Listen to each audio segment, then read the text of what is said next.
It's been 5 years since Medieval Dynasty hit early access, and it's grown into this cozy survival meets town builder that somehow got its hooks in me. At first, I was actually eyeing Kingdom Come Deliverance 2, but when I saw the nearly $100 price tag, I just couldn't bring myself to drop that much. Instead, I thought maybe Medieval Dynasty could scratch that itch. And you know what? It did. This isn't about sword fights or gritty RPG dramas, but in its own quieter, more methodical way, it delivered.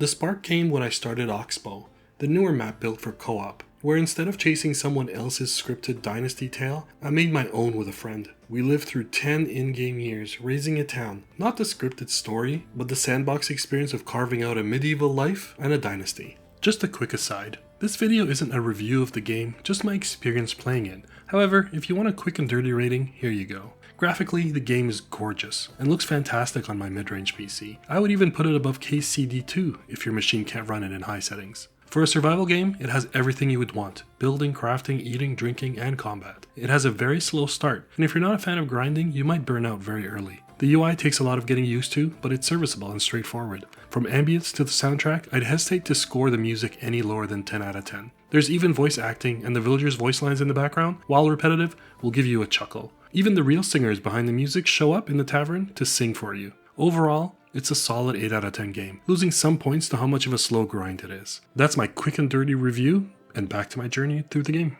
In the first year, we settled a little bit northeast of Piastovia, where the forest thins out into a wide open field with a little stream cutting through it. The first year was survival in its purest form. Spears and axes that broke too fast, and food that spoiled before you remember to eat it. You forage, you craft, you fail, you cut, you learn. The charm isn't in grand quests, but it's in the little victories. A roof over your head, a steady fire, and realizing you don't have to live off roasted berries anymore. This is where Medieval Dynasty shines compared to other survival games like Valheim. It's not about the constant danger or flashy battles, it's about slow, steady progression.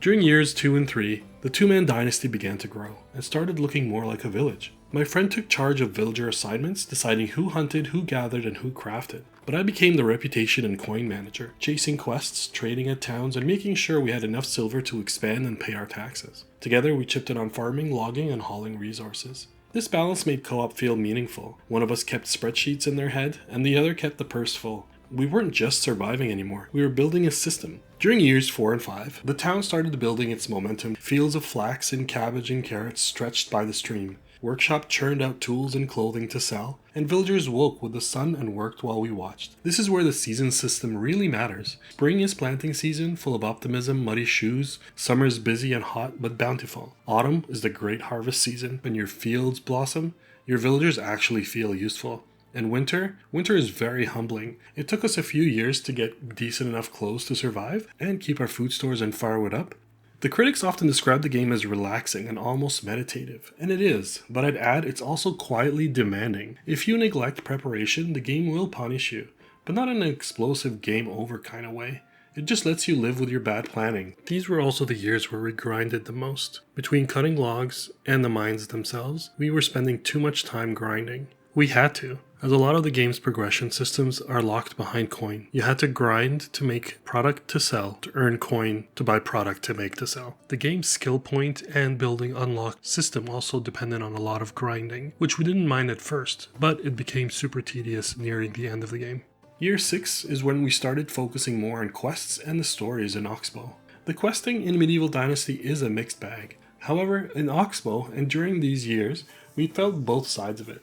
Some quests really pulled us in. Hunting challenges with stakes, storylines that unfolded with little twists, and conversations that felt like they belonged in a medieval tavern. Those moments gave Oxbow its flavor. But then there are your typical fetch quests. Walk to the next village, deliver a cabbage, walk back. Or dialogue chains where your only choice is to click through walls of text for a handful of reputation. When you're immersed in your town building, these quests feel like super busy work. It's the contrast between inspired storytelling and filler content that keeps the questing system from being at full strength, I feel. Years 8 and 9 is where everything started to come together. Oxbow itself deserves the credit though. Compared to the Valley map, it's more compact with scenic bends and more accessible building spots. It feels like a sandbox designed for teamwork, with manageable distances, diverse resources close by, and landscapes that are fun to explore, especially once you get your horse. And exploration matters, because travel is the game's biggest bottleneck. Early on, hauling logs across the map or walking distant villages is exhausting. Definitely the horse was our biggest breakthrough. That single upgrade turned travel from a slog into joy. Quests, trade, and even just moving resources. Everything sped up.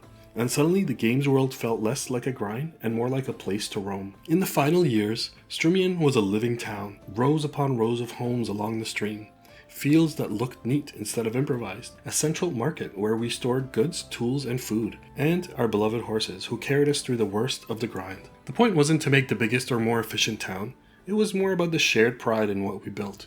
We'd log in, look around, and realize this place did have a story. Not a scripted one, but one we wrote with every lock cut, every villager assigned, and every argument over how the fences lined up. 3 days of real playtime, 10 years of in-game history, and a settlement that felt like ours. That's the unique magic of Medieval Dynasty. But there is a lot more to discover. Medieval Dynasty sits at an interesting crossroads. It's not as combat focused as something like Valheim or V Rising, and it's not as purely management driven as Banished or any other town builder. It's not as punishing as DayZ or Ark.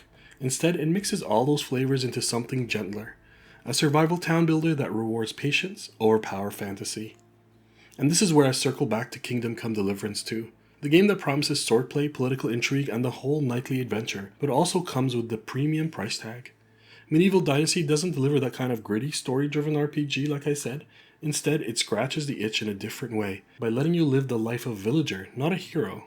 It's slower, humbler, and it's all about building legacy through fields and families instead of duels and drama. The repetition is real, however, and not everyone will love it. But if you want a medieval life that feels lived in, where progress is measured in seasons and streets instead of boss fights, then this scratches that itch beautifully. It's not a masterpiece like I said, but it doesn't need to be. It's comfort food for builders, survival fans, and anyone who likes to watch a tiny idea grow into something lasting. So, should you make time for Medieval Dynasty? Of course. If you enjoy slow burn building, careful planning, and co-op storytelling, the Oxbow map makes it even better, turning survival into a shared project. Expect repetition, of course, expect fetch quests, and expect the occasional groan when you miscount the firewood right before wintertime. But if you're not ready to drop nearly $100 on swords and politics, Medieval Dynasty is a quieter, cheaper way to get into that medieval immersion. One cabbage delivery and crooked fence at a time. Thank you so much for watching. If you enjoyed the review, please consider subscribing for future content. You can watch more things right now, and remember, always make time for games.